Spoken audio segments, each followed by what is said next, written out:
नमस्कार, मैं सरिता सोनी और आप देख रहे हैं बीकेटी न्यूज 24।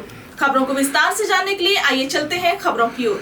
लंबे अरसे के बाद आखिरकार नेशनल हाफिज सिद्दीकी इंटर कॉलेज की जमीन पर कब्जा कर बनाए गए मकानों को आज पुलिस बल ने न्यायालय के आदेश पर खाली करवा दिया। हालांकि इस जमीन पर कुल 28 मकान कब्जा कर बने हुए हैं। इनमें से 14 का मुकदमा न्यायालय में चल रहा था। कॉलेज के प्रबंधक रज्जाक ने बताया कि इस मामले में न्यायालय ने वर्ष 2017 में कब्जाधारकों को बेदखल करने के आदेश जारी कर दिए थे, लेकिन इसके बाद भी कब्जाधारकों ने कब्जे नहीं छोड़े। बताते चलें कि पिछले कुछ समय पूर्व न्यायालय के आदेश का अनुपालन करवाने के लिए पुलिस बल निरीक्षण करने के लिए मौके पर पहुंचा था, जहां कब्जाधारकों ने भीड़ की शक्ल में इकट्ठा होकर विरोध दर्ज कराया था। पुलिस बल कम होने के कारण उस समय कार्रवाई नहीं हो पाई थी। इसके बाद न्यायालय में आदेश का अनुपालन कब्जाधारकों द्वारा न किए जाने के संबंध में अवगत कराया गया, जिसके बाद न्यायालय ने बलपूर्वक इन मकानों को खाली करने के आदेश जारी कर दिए। आज भारी संख्या में पुलिस बल मौके पर पहुंचा और 13 उन मकानों को न्यायालय के आदेश के अनुसार पूरी तरह से खाली करवा दिया गया, जिसके संबंध में आदेश जारी किए गए थे। आइए देखते हैं सरिता सोनी की रिपोर्ट। रजा साहब, किस तरह का मामला था, क्या कार्रवाई हुई है?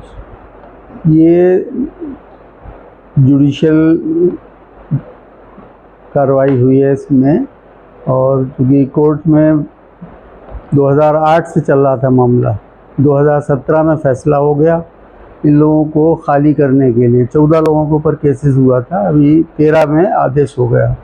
फिर इजराई की कार्रवाई शुरू हुई। इजराई की कार्रवाई अब अंतिम हो गई और एक आदमी का भी रह गया है, वो न्यायालय में विचाराधीन है, उसमें भी इजराई की कार्रवाई हो रही है। टोटल कितने मामले थे?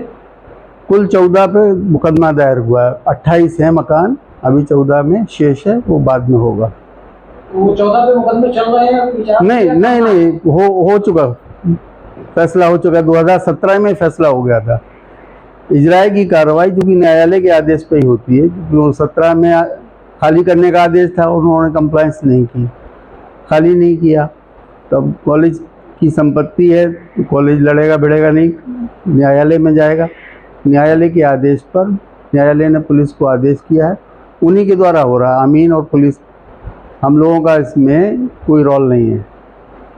कब्जे के लिए पहले की प्रबंध समितियां कितनी जिम्मेदार है? कब्जा हो गया कॉलेज की प्रॉपर्टी पे? नहीं, प्रबंध समितियां अब जो लोग चले गए, संसार छोड़ के चले गए, अब उनके ऊपर हम लोग कोई लायबिलिटी फिक्स नहीं कर सकते, क्योंकि बिला वजह में जो है किसी ऐसे आक्षेप को जिसको हम नहीं जानते वो लगा दें, वो ठीक नहीं है। कब्जे के लिए जिम्मेदार आप किसको ठहराएंगे?